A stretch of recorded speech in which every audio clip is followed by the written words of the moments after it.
Hello everyone welcome to this channel. आज हामी यो भिडियोमा एप्रोच अफ कफको बारेमा हेर्नेछौँ। So this is very important topic. मैले चाहिँ यो नेपालको स्ट्यान्डर्ड ट्रिटमेन्ट प्रोटोकलबाट बनाइरहेको छु। Let's start. Cough is usually associated with long प्रब्लममा एसोसिएटेड हुन्छ। A short history of cough associated with runny nose and sore throat छ, mild fever and no significant breathlessness छ भने चाहिँ very common presenting symptom of upper respiratory track infection हुन्छ and need no treatment. त्यसको लागि चाहिँ treatment चाहिँदैन cough special भनेर। And sometime this type of cough can persist for more than 2 week, but if it is slowly improving no investigations are needed भनेर छ।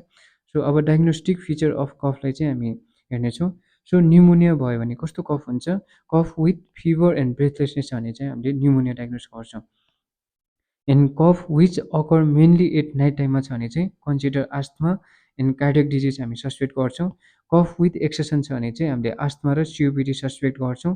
And dry cough with no other chest symptom छ भने चाहिँ हामीले reflux disease, home infection and can also be cause by ACE inhibitor भनेर use गर्छ। AC इनिभिटर कति hypertension पेसेन्टले लिइरहेको हुन्छ, त्यसले गर्दाखेरि पनि कफ हुन्छ। सो एसीको साइड इफेक्टमा चाहिँ कफ हुन्छ। Can also be cause by ACE angiotensin converting enzyme इनिभिटरको पेसेन्ट युज गर्नुभएको पेसेन्टमा पनि कफ हुन्छ। Dry cough with no other chest symptom हुन्छ। And cough more than 3 week with fever, weight loss and general illness छ भने चाहिँ हामीले टिबी र क्यान्सरलाई सस्पेक्ट गर्छौँ। And sudden sudden onset cough छ, ब्रेथलेसनेस छ एन्ड चेस्ट पेनको हिस्ट्री छ भने चाहिँ एन्ड विथ फिभर पनि प्रेजेन्ट छ भने चाहिँ हामीले न्युमोनिया, विदाउट फिभर ओर लो ग्रेड फिभर छ भने चाहिँ हामीले पल्मोनरी इम्बोलिजम सस्पेक्ट गर्छौँ। सो कफले चाहिँ हामीले यसरी डायग्नोस गर्न सक्छौँ। Cough with fever and breathlessness छ भने चाहिँ न्युमोनिया डायग्नोस गर्ने। Cough which occur mainly at night टाइममा छ भने चाहिँ हामीले आस्थमा र कार्डियक डिजिजलाई सस्पेक्ट गर्न सक्छौँ। एन्ड कफ विथ एक्सेसन छ है त, कफ विथ एक्सेसन छ भने चाहिँ आस्थमा र सिओपिडी सस्पेक्ट गर्छौँ।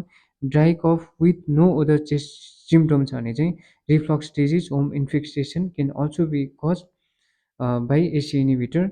एन्ड कफ मोर देन 3 weekको हिस्ट्री छ, विथ फिभर प्रेजेन्ट छ, वेट लस प्रेजेन्ट छ, जेनरल इलनेस प्रेजेन्ट छ भने चाहिँ हामीले टिबी र क्यान्सरलाई सस्पेक्ट गर्छौँ। एन्ड सडेन अनसेट कफ छ, ब्रेथलेसनेस छ एन्ड चेस्ट पेन छ भने चाहिँ विथ फिभर है त, चेस्ट पेन विथ फिभर छ भने चाहिँ हामीले न्युमोनिया सस्पेक्ट गर्छौँ।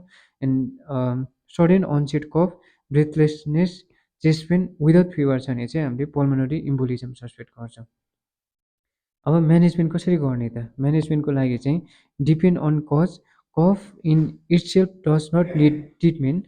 If cough is severe and disturbing sleep छ भने चाहिँ हामीले स्टिम इनहेलेसन लिने हो, कफ सिरप लिने, त्यसपछि honey in hot water, small doses of codeine tablet लिने। कोडिन ट्याब्लेट चाहिँ कति डोजमा लिने? 15 mg लिने। टिडिएस क्यान अल हेल्प है त।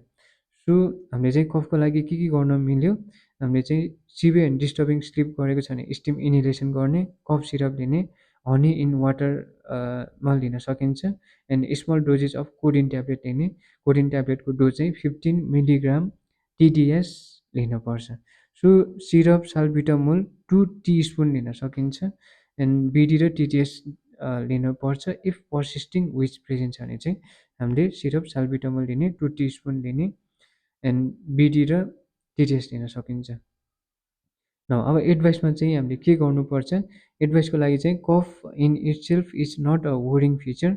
Avoid situation that cause cough to worsen. In nocturnal cough, raising head to bed, if associated with anti hypertensive छ भने चाहिँ चेन्ज मेडिकेसन गर्ने। अब रिफरल चाहिँ हामी रुरल एरियामा छ भने कस्तो कन्डिसनमा रिफरल गर्नुपर्छ? If cough has persist for more than 3 week present छ भने, पर्सिस्ट भएको छ एन्ड इज नट इम्प्रुभिङ छ भने चाहिँ हामीले रिफर गर्नुपर्छ। Cough with associated symptom like haemoptysis, weight loss, high grade fever, chest pain and dyspnoea छ भने चाहिँ हामीले रिफर गर्नुपर्छ।